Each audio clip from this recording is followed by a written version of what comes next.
Welcome to Whitetail Rendezvous Podcast. This is Bruce Hutchin, host and executive producer. Each week you will hear tips, techniques, strategies, and personal stories from some of the best and funniest whitetail hunters in North America. Hope you enjoyed today's episode. If you do, tell a friend on social media. If not, tell me and I'll make it better. Thanks for listening, folks. Hey, folks, we got a new sponsor. It's called Buckwild Coffee. What's so special about Buckwild Coffee? Well, a gazillion people go to Starbucks every day and drink coffee. Well, why shouldn't Buckwild Coffee offer you light, medium, or dark roast with free shipping? All you have to do is go to whitetailrendezvous.com, go to shop, and order your coffee, and I'll ship it out for free. Hey, thanks so much for visiting Buckwild Coffee. The best brew in the West, the best brew around the campfire, the best brew in the hunting shack, the best brew anywhere. Buckwild Coffee. Get yours today. This is Whitetail Rendezvous Podcast, episode number 425.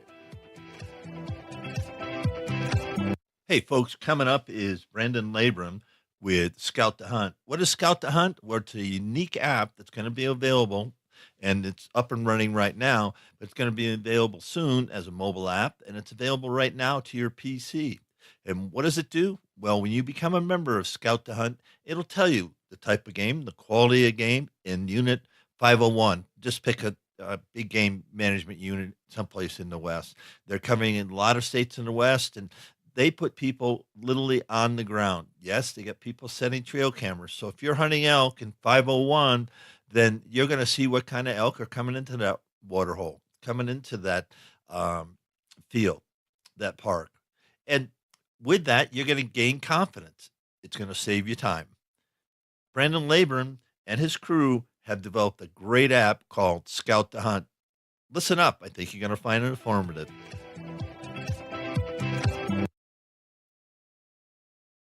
Hey, folks, Bruce Hutchin, your host at Whitetail Rendezvous. I'm excited to have Branden Labrum on. Who's Branden Labrum? He's Scout to Hunt. What's that all about? Well, a good friend of mine, Sam Ayres, gave me a call the other day and said, hey, you need to get these guys on your show.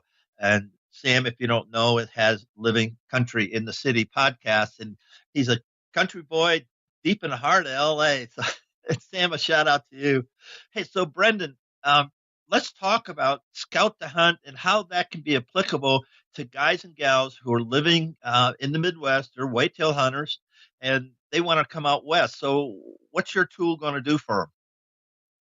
Yeah, perfect. Thanks for having me on, Bruce. I appreciate it.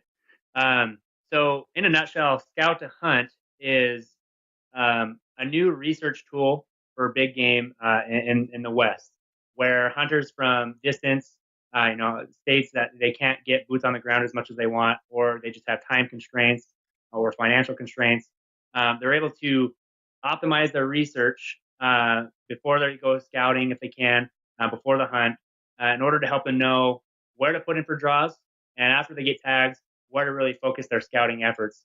And the way they're able to do this is with the hard data, hard proof that we provide them, or that they are able to gather through our platform, which is trail camera images. So they're able to see the actual game and where they're being spotted at, and where they're able to focus their efforts from there. So I'm, Bruce Hutchin. I live in Oshkosh, Wisconsin. I've always wanted to hunt elk. So, I got a couple of bucks and I got a couple of buddies, and we're going to come elk hunting in Colorado. So how can your resource help me specifically, one, figure out where I should put in for tag? Because, you and I know, and we talked about it in the warm-up, there's a lot of companies out there saying, hey, here's the odds, here's this, here's that, and they all do a really great job of it. But now I'm sitting here saying, okay, I want to hunt in Colorado, and I want to take a 300 bull. So walk me through how Scout to Hunt can help me find out where I need to hunt. Forget about hunting. Just let's start off first. What units, big game management units, would be applicable to my goal of getting a 300 bull? Yeah, exactly. Great question. And just the premise that we due to our intensive system. We're not quite into Colorado yet. At the moment, we're focused on, our coverage consists of Utah, Eastern Nevada, and Northern Arizona, but we do hope to expand out to Colorado. So in this example, so just use Utah. Yeah, just use Utah then. okay, Wherever perfect. you have wherever you had the data. And by the way, Northern, good luck during a tag in Northern Arizona. Yeah, right. Yeah, good point.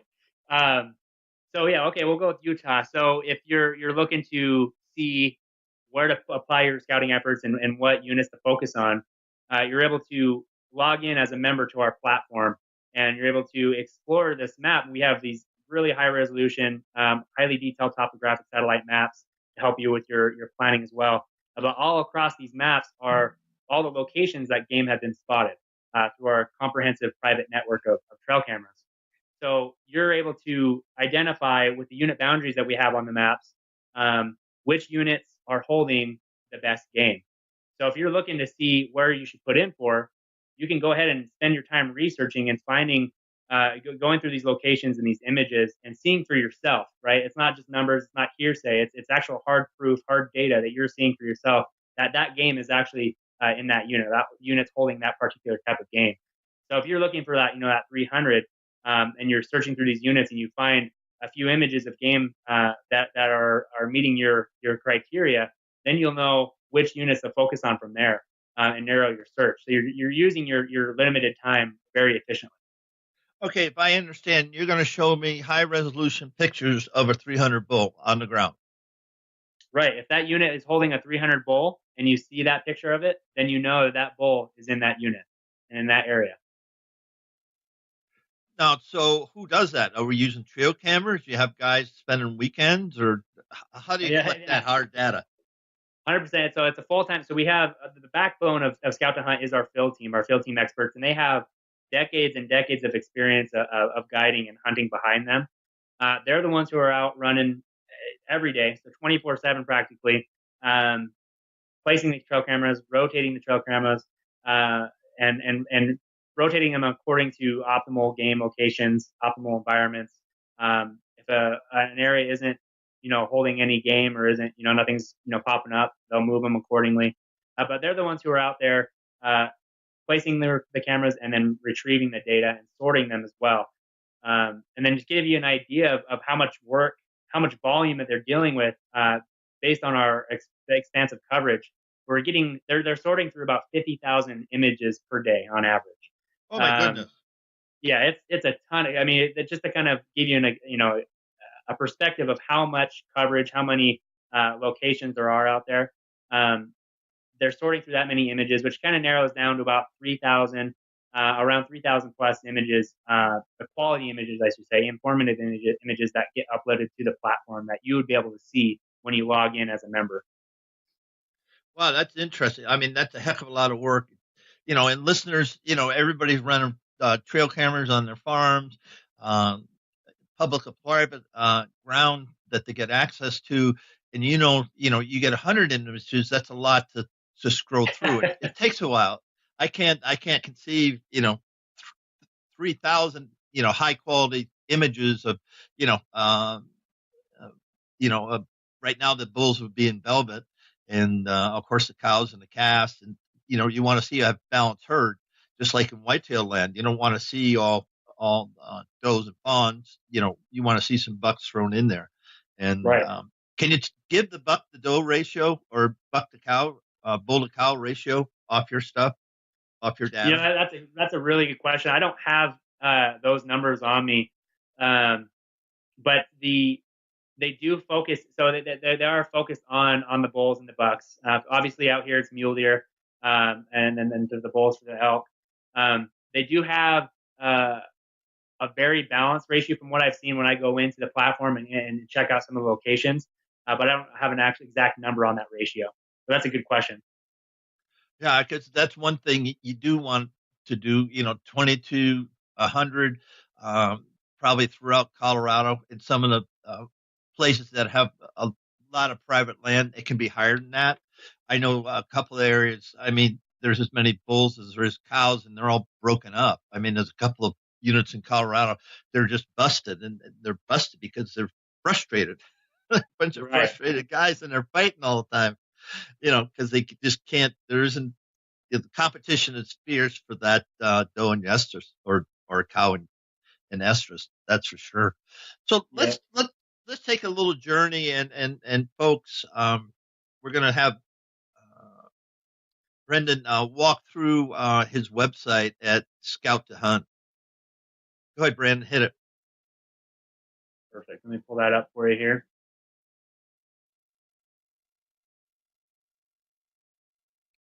Are you able to see that? Yeah, I can see that. And listeners, this is video, and I know the podcast is audio. I'm going to have this when the show is posted. The link to this video or this part of the show will be embedded in the show notes, so you will be able to see this. And as Brenden talks through it, you got the mic. Perfect. Yeah. So again, our website's at scouttohunt.com. And it's really straightforward. And we are planning on getting more information on here for you guys. But the site really just kind of digs into the platform, what we call the advanced scouting platform. Um, and what's really, really cool and what we're trying to accomplish with this is that, I mean, the bulk of Scout to Hunt is providing you that unit information. So your unit research, even before you start scouting is optimized so you know where to focus. And that's the bulk of that is those images and the locations and the volume of locations that you're able to explore and analyze. But we've also been fortunate enough to utilize leading edge technology, as it says on the site, where we have super high resolution maps. That if you're a avid hunter, you know that Google Maps is a no brainer. And this will kind of blow you away with the resolution that you have on our satellite imagery, how close you can get, and the detail you can acquire for the terrain. So you're not only getting information of game movements and what the units are holding, but you're also familiarizing yourself with the terrain. We provide images of that. We provide the topographic maps, 24K maps. So you're really able to figure out not only where to focus, but how that terrain is, so you're prepared for that when you actually do get time to do boots on the ground. Do you use drones at all? That's a great question. We are planning on using those for terrain familiarization. That's interesting that you brought that up because we are working on that. If for anybody who is a member, and if you aren't a member, you can use the free trial to dig in and see what it's like. But as it shows here on the website right here, there's typically a header image for each location, so you can get an idea of what the terrain looks like, where that game is being spotted, where that location is. And what we want to do with that as well is get drone footage of the terrain. So obviously, it's not for game or anything like that, but so you can really get a really good look at what that terrain is like before you head out there. And that drone footage is going to be really helpful with that. Yeah, in most, if not all states, you cannot use drones for hunting. We're not talking about that, folks. We're talking about scouting, either in the wintertime, looking to get a jump on where the heck the sheds are going to be, or when the bachelor groups are up, and so you can cover in the right area. You can, with the drone equipment they have today, you can really cover a lot of land. And you can read a top map, you can do the Google Earth thing, but unless you get on the ground, you never know what the heck you're facing, because you could be going into a box canyon and just didn't see it. Your thoughts on that? Yeah, exactly. That's exactly right. Obviously, there's with the high resolution maps that we provide, there's a lot of information you can get, but it's always best to actually see it from a real perspective and not just aerial imagery or satellite. So with that drone coverage of the terrain, you'll be able to get that real perspective and depth of what the area actually looks like. And you can utilize that to plan your route, plan where you want to go start glassing. Once you get boots on the ground, what are good optimal locations to glass and to scout and prepare from there. Yeah, as we talked in the warm up of the pre-show, Brenden. I love what you're thinking here, and I will give a shout out for Go Hunt, where I wrote a lot of profiles for them. Great guys and gals over there, and when the research that they have, it's dated, unless you update it every single year, and that's just the way it is. So how are you going to update your game management unit um, info for bulls and for bucks? Yeah, great question, and that's kind of the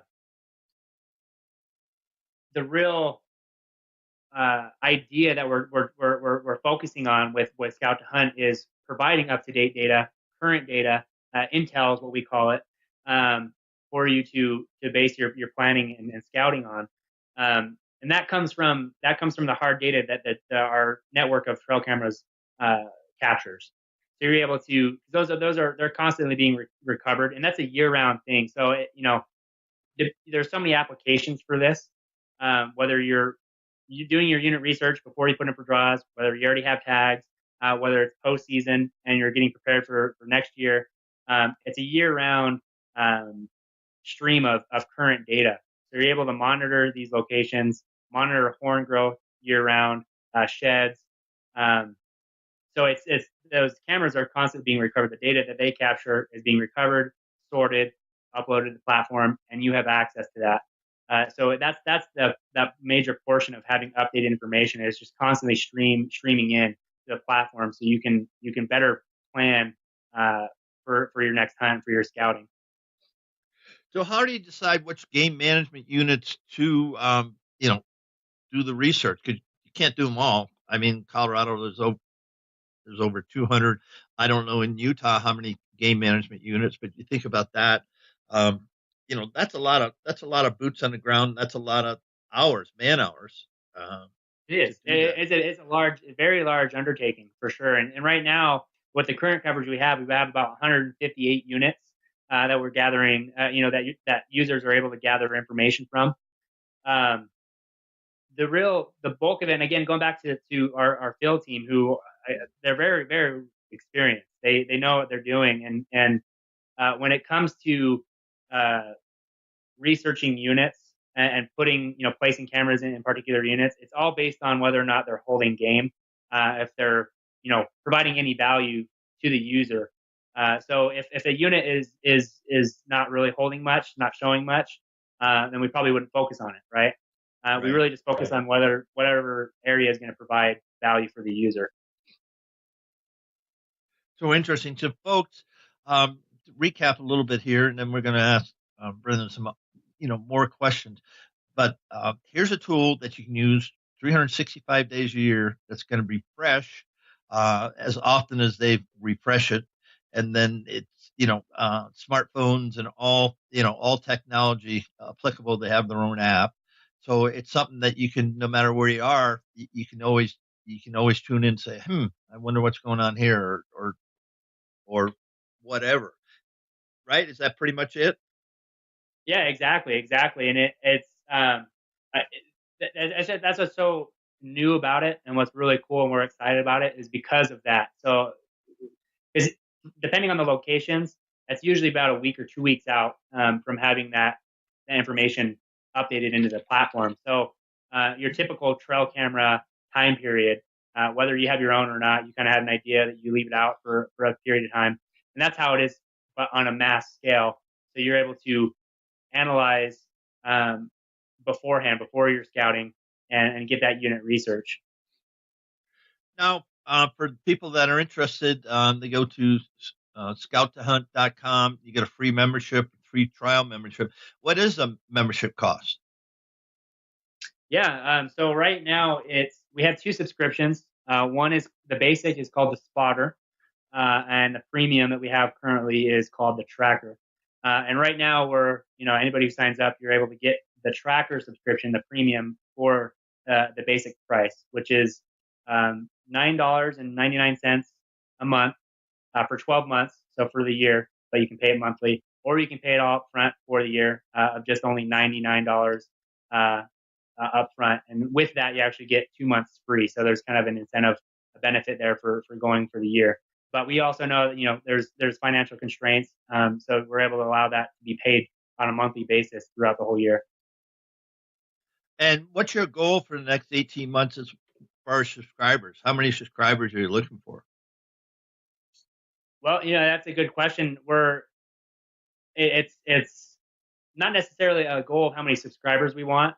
We're just open to have whoever wants to use it, because we know how valuable it is. So it's not really based on the quantity that we want, or a certain amount that we want. We just know from personal experience that it can be really tough to get boots on the ground when you need to. Whitetail Rendezvous is pleased to announce a partnership with GoHunt.com. Who's GoHunt.com? Well, if you're a DIY hunter, you need the information at GoHunt.com/insider. Why? Because it provides 4,200 profiles, every unit, every species, and every season. Furthermore, they give in-depth analysis, interactive maps, unit access, and seasonal trends. Draws are very important, and they give you the most accurate information in the business. All this is available when you go to gohunt.com/insider. Make sure you use promo code WR when you join Insider. You'll get a $50 gift card for GoHunt.com Gear Shop. All in all, if you're hunting out west in 2018, GoHunt.com Insider is where you need to be to get all the research information. When you use promo code WR, Whitetail Rendezvous receives a small commission from GoHunt.com.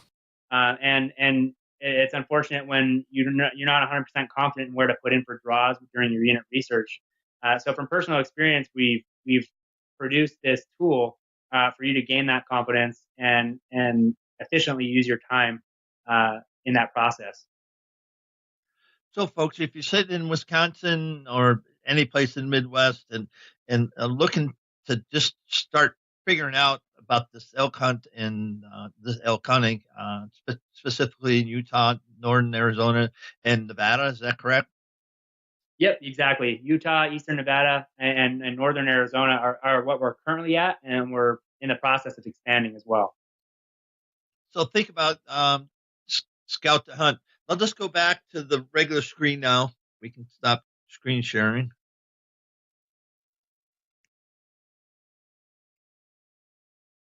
There you go. So let's talk about your hunting. Branden's hunting and how you get into this. This whole business. Yeah, that's a good question, Bruce. And that this might be a shock to you, as I'm not actually. And this is the reason why I'm out on the field team, is I don't really have a whole lot of experience hunting on my own. I'm more of just a general outdoors guy. I love backpacking. I'm from Idaho. I don't know if I stated that earlier. So it's just kind of in my blood. But the hunting experience actually comes from the partners in the company. They're the masterminds of this, who have been doing it with kind of a few years now. Big avid hunters in Utah and just in the West in general. But hunting experience on my end is limited, so I couldn't really answer that question for you. Fair enough. So let's talk about the people that started this, the genesis of Scout to Hunt. Where'd that come from? Yeah, I mean, it really spawned from the situation kind of that we've identified, where one of the owners. He's based out of Utah, and he had an elk hunt in I don't want to mix it up. It was either Arizona or New Mexico, one of those. And he wanted to gain that confidence. When we actually went to the hunt, he hadn't gotten enough information that he would want to be fully confident that he was going in the right areas. Just because, number one, the distance, and two, just the limited time to be able to go that far and acquire that information and research. So when he went to that hunt, he ended up being successful. It was it was a mule deer hunt. I apologize. He's able to get a decent sized buck. I don't remember the size there, the points, but he knew what bothered him about it. Is he knew that he could have done a lot better after that hunt. He knew that if he had more time or more resources to prepare for it, he would have been a lot more satisfied with that particular hunt. And that's kind of where the process of thinking started coming through is, I wonder if there's a tool that could be provided where we can gather the research we need for, again, going to the long distance constraints or time constraints and overcome those obstacles. So when I actually go out and do boots on the ground, I'm fully prepared for my hunt and confident in the fact that I'm in the right direction. Yeah, and I just think here in Colorado, we have a lot of data. I mean, really a lot of data, cow to calf ratio, and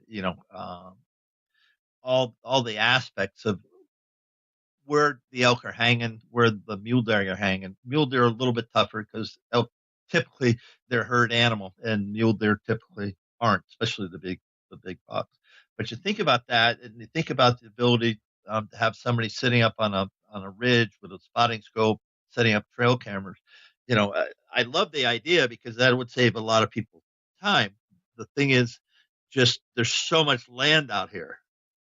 There really is, and you're doing it on public land, right? Not 100% public. Yeah, no private land. Yeah, and so that's the other crux, because you could have the wonderful setup, and I'm sure it's happened to a lot of people. You just get it, the sweet setup. You've hunted before, you know where the elk are, and then somebody comes in and just blows it up, and you're screwed. I mean, you literally are, because your whole hunt was based on that. Yeah, you got secondary places and stuff like that, but your main honey hole, your main basin, the main drainage, just got blown up, and that hurts. But that's hunting, public land hunting. Unless you get 10 miles away, well, 5 miles away from the trailhead, then it's not so bad. So how can Scout the Hunt help that not happen, or is it just there's no way? Yeah, that's a good question. And like you said, that's kind of, when it comes to public land hunting, that's kind of the trade-off that you deal with, right?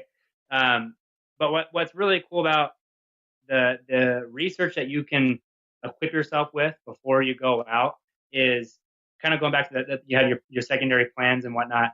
You're able to really narrow those down, so you do have those available, in your arsenal. But I guess from the experience that our field team has and other hunters that we've talked to, going into those situations, it's always 100% better when you're fully confident of what you're doing, that you're in that right area and you're headed towards that buck that or bull, whatever it is, whatever type of game that you're searching for. Knowing that you're in that heading in the right direction because you prepared yourself with current data and you did all the planning for it. That, I think that's what really will ultimately help you overcome some of those situations, because you're kind of putting yourself in the lead, if that makes sense. No, it does. And backup plans, I'm thinking where I'm going to elk hunt this year. There's plenty of land there, and can you get in there? Yeah, but you can't take a Jeep in there. You can't take an ATV in there. You can't take a bike in there, or mountain bike in there. You have to walk in, and that's what I like. Because I got a buffer 3 miles around it that people have to walk in to get it, and so I like that. But I know that there could possibly be some other people there. And given that case, okay, I get spot 2 and spot 3, but I hate breaking camp. Right. Yeah. Breaking camp, and that's the thing. So, again, I'm just wondering how this tool really could help. You got backup plan, and you say, okay, if this is gone, this base is gone, and I need to go over here, because we are restricted in some situations. You get, game management unit 501, and that's all you can hunt. Whatever's going to happen is in that unit. And sometimes that makes life interesting if things change dramatically. So, it's all the flux and the change. And I'm trying to think, okay, how can Scout the Hunt help me, weather those storms, if you will? Yeah, and that's a good question, and kind of just to flip that over to you. How how, with basically what we described, how do you think it would help you? How, and in your personal application, how would you think that would benefit you personally with your Well, type of strategy? sure. If I was in Unit 501, I know my number one spot, my A spot. I know it 3.5, 4 miles, 5 miles away from any trailhead, from any road. So and that's the type of places I look, because I don't want ATVs, nothing wrong with ATVs, mountain bikes, Jeeps or whatever. But to get elk, I've learned through the years, the further away you get from people and noises, the better hunting you're going to have. Because you can stay in a herd of elk and just hunt the fringes and work them until you either shoot one or you don't get one. But you're always into elk. I was talking to a guy the other day. He said, well, talk about your hunt, blah, blah. I said, I'll be in the elk. I can guarantee him I'll be in the elk. I can tell you within a square mile where the elk should be, if nothing else has changed. So I'm thinking scout the hunt. Okay, so I got that. I'm in 501. I go, okay, I know this basin, Double Dog Basin. I know there's elk in there. I know people can't just ride their ATVs up there. They have to walk, and a lot of people don't want to walk out at night, especially if they're not on a trail. They just don't want to do it.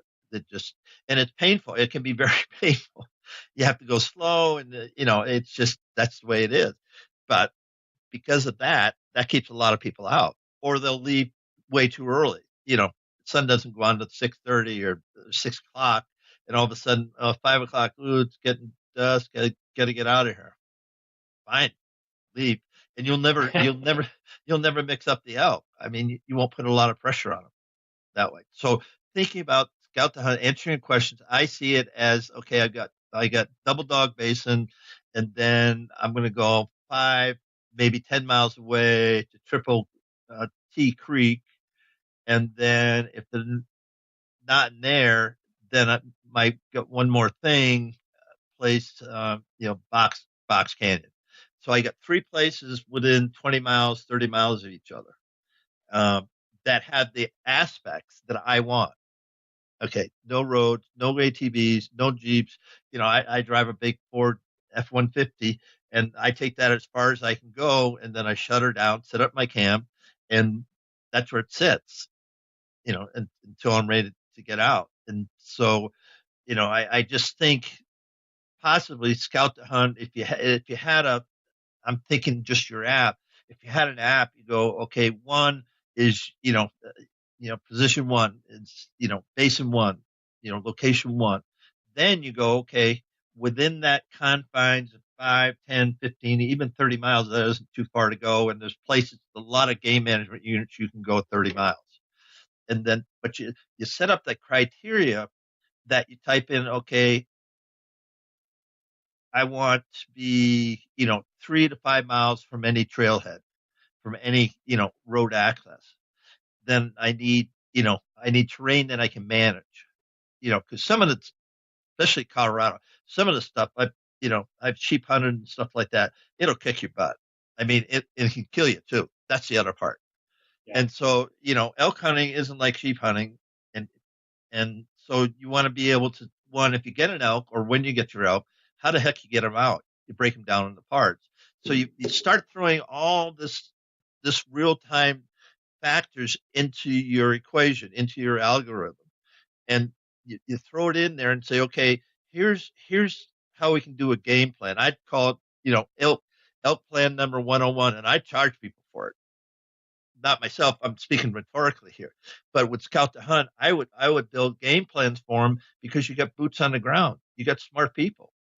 They know their places as well as I know my places. And so when you think about that, you could build an algorithm that takes all the data, throws it in, you just answer 10 questions, then you get a hunt plan. And that's my 2 cents, sitting here, with my, breadth of knowledge. Yeah, no, and that's an interesting point. And I guess to clarify, Bruce, because that what you talked about is kind of it's a little different than what we have, and what Scout to Hunt is used for, how hunters can apply that. But that was a really interesting idea. that, maybe some features that could be included down the road. But as you were talking though, because I guess going just kind of step back a little bit, but the main thing with Scout to Hunt is it helps you prepare for that planning, right? Because part of the best thing of hunting is really doing the planning and figuring that out and going through the hard work to make that happen. That's where the satisfaction comes from. But sometimes we know we just need a little more data to get those plans in place.